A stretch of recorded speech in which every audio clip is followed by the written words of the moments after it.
like button, subscribe. Hey everyone, this is Mike and Kelsey at Sweet Briar Farm. In this video we're taking a look back at 2023 and sharing some of our highlights and lowlights. Alright, so just a quick channel update. We have added about 3,500 subscribers to the channel this year in 2023.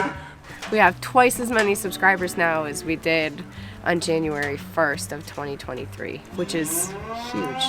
We passed our 2 millionth channel view, so most of our videos are long form videos, so that's pretty awesome. We do make short video clips as well, which account for a small portion of that, but for 2 million long form views, that's pretty awesome. We're super excited about that.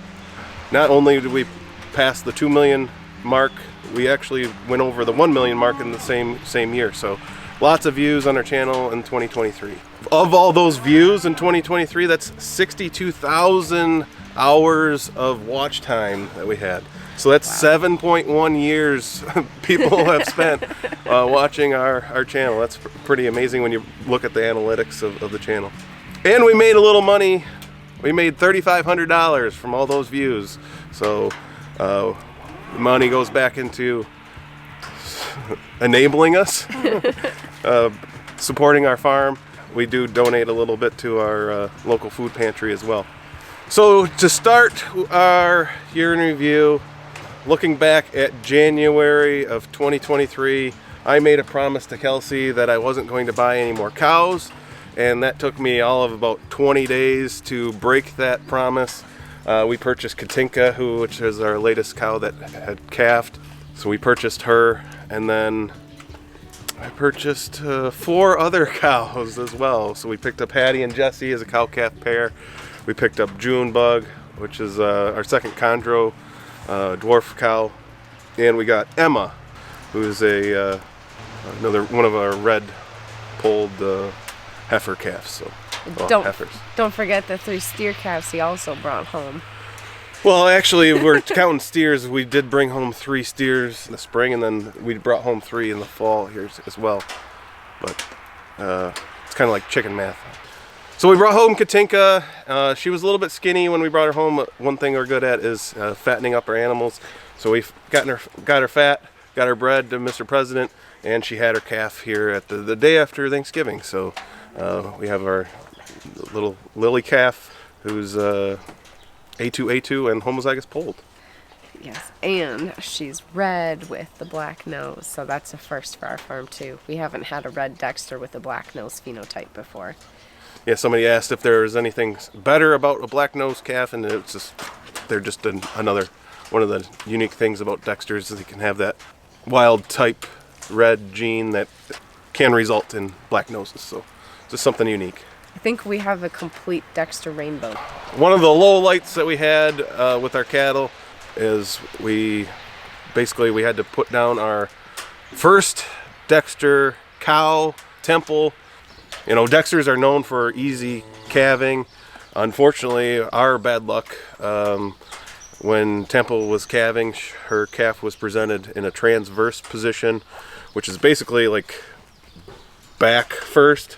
She was trying to push the baby outside first. There was no hope that calf was going to come out that way. And there was nothing for us to grab onto when we reached in. All we could feel was like ribs and spine. By the time we got the vet out here, basically there was nothing that he could do here on the farm. We would have had to transport her down to Lansing, which is a couple-hour trip for a C-section. And basically we just made the decision to put her down. The calf was dead inside of her. Unfortunately, it was a heifer calf. We cut it out to see, and yeah. So that was one of those moments on the farm where you could just scream because you put all the time and effort into raising the animal. It's 9 months gestation period for a cow, and then just to lose it that fast, that was a bad day. And there's a video on that, and I was a little emotional on that video. If you go back and look at that video. I think if I'm being honest, that's not something I ever expected to have to experience, since we chose Dexters. Kind of for that reason that they're so good at being self-sufficient and not needing intervention. But of course, there's always a chance things can go wrong. And if there's a chance things will go wrong, it will go wrong with us. So yeah, despite the statistics, we had just a couple Dexters at the time, and yeah, bad luck. So then we did have Jolene calve her first calf. We got Gandolfini out of her, a nice red bull calf. Really good conformation and temperament, which we ended up trading him for another bull, Leo. So we have Leo and Mr. President that will run along, well, in 2024 for our breeding season. So we'll have Leo do most of the small cows, and Mr. President do the bulk of the work with the rest of the cows. We did butcher quite a few animals, so we had 4 Dexters that we butchered and basically sold all but half. We have a half in our freezer. And then we had to cull our first Jersey, Greta. She was 3-year-old and could not get her pregnant. So she had some hormonal ovarian issues that just couldn't get her bred. So we weren't going to keep putting the money and feed into her as a pet. So we sold half of her to a family for beef, and we actually have half of her in our freezer as well. Our pig operation, the biggest news with that, we haven't really shot any videos on pigs lately, is we did decide to sell all our coonies. So those left the farm here a few weeks ago, sold all of them as breeding stock. So that was one of the things that we decided to cut back on, since we're having our new little farmer here in a month or so. We cut back on our pigs. We have 2 breeding sows. We have 2 feeders right now, and we do have 2 boars. 1 boar I actually have a buyer for, Stedman, our Berkshire boar, and then we have our up-and-coming replacement Hereford boar. So we're switching all of our pig production to Hereford pigs. We found them to be our favorite overall as far as temperament and basically ease of care. And The Hereford pigs really don't need us to be there when they have their babies, whereas the coonies absolutely needed to have a person there when they delivered theirs, just to make sure. I don't know what it is about coonies, but our piglets would like slip out of mom and hit the ground running, and they'd wander off. And yeah, we had quite a few, well, 3 or 4 of them that slipped through the tiniest crack in the gates in the barn and ended up under a workbench, or one fell down into our root cellar down the stairs in there. Yeah, if you have coonies and you're farrowing them, have them locked down watertight. Yeah. So anyways, with our new pig setup, it should be something where we can still meet our goals of feeding the family and feeding some of our neighbors, but it requires less one-on-one time from us, which with the new baby and 5 human kids total is going to be in short supply this year. So I do hope someday down the road we can switch back to coonies, but I don't know. I'm done making promises about the future. We did get our freezer license to sell USDA inspected pork and beef from the farm. That went pretty well early on when we were doing farmers markets. We would do $500-600 a weekend in a farmers market. But selling it right here at the farm is slow. Number one, we don't have good signage because we're lazy, and we haven't made signs. But then I think people just don't really want to bother us, maybe, or feel uncomfortable stopping. Whereas like we've had our produce stand for years where it's all self-serve. The freezer meat is not self-serve, so it's a little bit more challenging to make those sales from the farm. We're like always coming and going. Like somebody's usually always here, but we're always coming and going, pick up kids or whatever. So we don't have like set hours, and I don't know. I don't think it's something that we're going to continue after this year. We'll get the license again for this year, 2024. But I think after that, we're probably going to not do that and just sell halves and whole animals. Yeah. It's easier. It's easier, and I think it's a better fit for our lifestyle. Yeah. Plus, then we can fully take advantage of our local processor, who does a really good job. He's not USDA, but he's custom exempt, so we don't have to haul the animals 45 minutes to the USDA facility, and we're supporting our local business and friends. So Yeah. but I don't know. We sold the Tamworth, so we got out of the Tamworth. We had our last Tamworth litters this spring, and I think overall, I think we had 5 litters of pigs, 7 maybe with the coonies. Yeah. I think we had 7 litters of piglets. So we're probably looking at, what, 60 piglets or more? We had a lot of piglets. A lot of piglets. Yeah. For the majority of those, we sold those, and like I said, now we're only down to 2 feeders for the spring. And I don't know, we might sell those as having whole animals, or not quite sure what we're going to do with those yet. But working through the farm business model as far as the meat production, it's real easy to sell halves and wholes if you have the customers, which we definitely do have for the beef.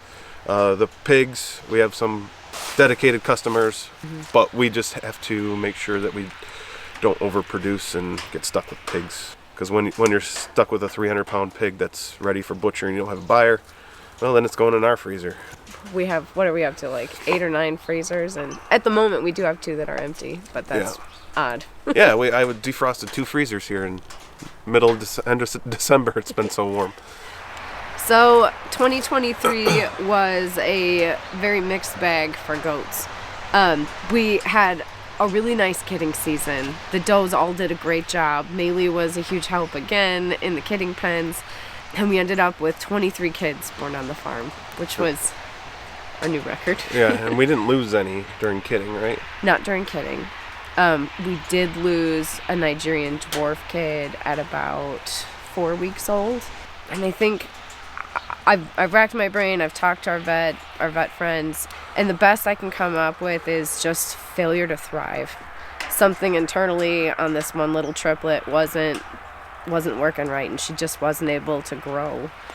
So that was another tough lesson. And I know that does happen more commonly in goats compared to Dexter's. So that was tough. We also had to euthanize our first goats, which was really heartbreaking. And Mike...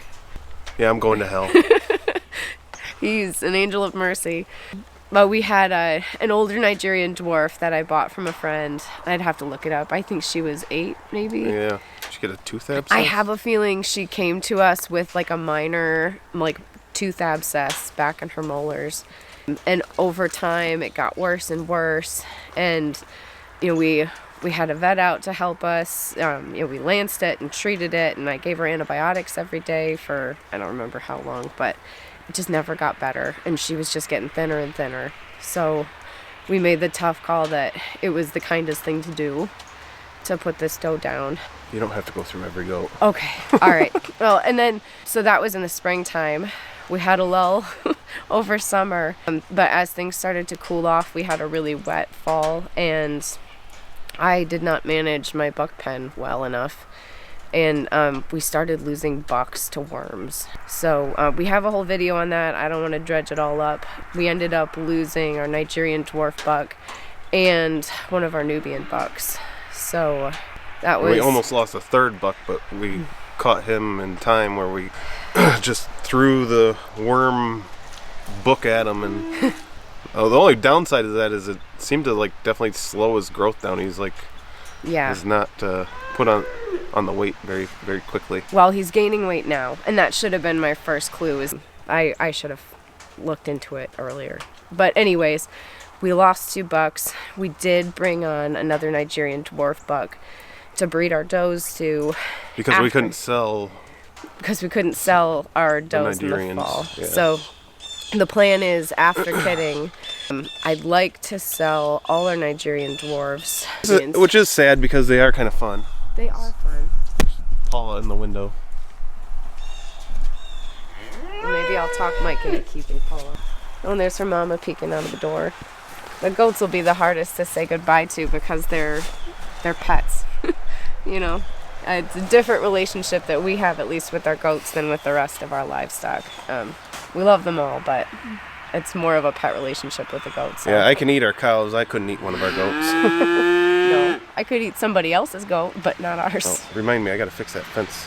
Yep, we sold all the fainting goats. All the fainting goats went to good new homes this springtime. I think we sold them all with their kids.